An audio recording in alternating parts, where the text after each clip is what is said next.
The movie I Know What You Did Last Summer is more than some teenagers running some man over. What if it's deeper than that? What if the man they ran over was never a man? What if this is some type of sea creature deity that lives in the water and takes the form of a man? What if he hunts this certain type of road and chooses his victims by getting ran over by them? They always show you at the beginning of the movie what it's all about. And they showing you the water. See, the water represents something. It represents the grounds of a deity. See, this whole area right here, they showing you is haunted by this deity that's in that water, right? But it doesn't have a physical form. It's not strong enough to have a physical form. So, it needs a sacrifice.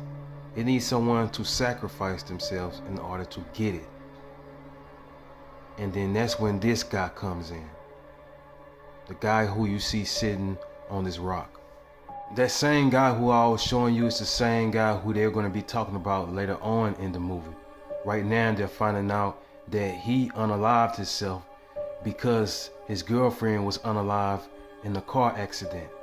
So according to the story, this dude's girlfriend was in a car accident and was unalived in this same area. A year later, he unalived himself by drowning himself. But that's their story. Now this is my theory. My theory is that he's not right here because he's trying to unalive himself. He's right here because he's trying to do a ritual. He's trying to make a deal with this deity in this area. A deal to bring him and his lover back together forever. See, they were supposed to have been getting married, and this charm that he's staring at represents their relationship. So he still wants that, and he believes that this deity can give that to him. So that's what he really doing up on this rock. He's doing a ritual, and he went through with it. But this is why you never trust the deity, because the deity did not keep his word. The man ended up unaliving himself, and the deity took on a physical body. So when they ran someone over, they ran over the deity. Because the man that was sitting up on the rock gave up his body so the deity can have a physical one. That was the ritual that he did not know he was doing. And if you look, that's the car that they was driving in. They ran the man over. Look, they on the same road, same area where he was sitting at. So this road that these teenagers driving on ain't nothing but a playground for this deity to choose his victims by getting ran over by them, like I said. So they over there tripping out, right? They tripping because they think they ran over a human being. It bleeds like one too. But this is a deity and he ain't doing nothing, just playing possum. This deity showed that it's not a human being numerous of times, like this scene right here where she's checking him and he gets up and grabs the crown. And not only that he grabs the crown, he grabs it and holds it in his hand as he's going down in the water. So he's not unalive at all. And you wanna know what else is crazy? This dude in white has this attitude like, we take this to the grave. He's unalive and nobody ain't gonna know about it. But they all agree that he's unalive. He's not living. But that's not true, bro. Like I said, he got back up, took the crown, and went under the water, bro. Not only that, when old boy trying to take the crown back, he opened his eyes, bro. Y'all seen that? Open his eyes wide open, bro.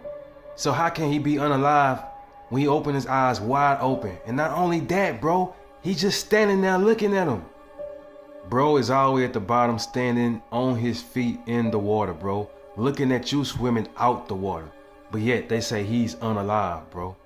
That lets you know, bro, this is not no man. This is a deity that lives in the water.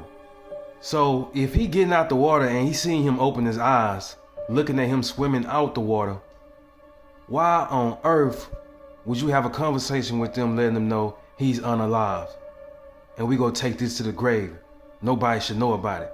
Bro, he's still alive and you know he is. So why act like you don't know who running you over in your own car, bro? Maybe it's the man you left alive in the water. But like I said, this ain't no man, it's a deity.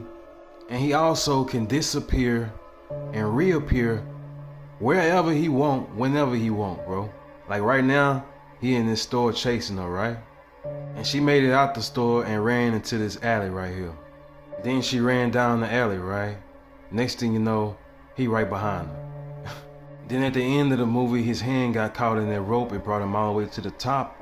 And then it chopped off his hand, right? With the hook on there and everything. And then it tossed him right in the water where he came from. But guess what?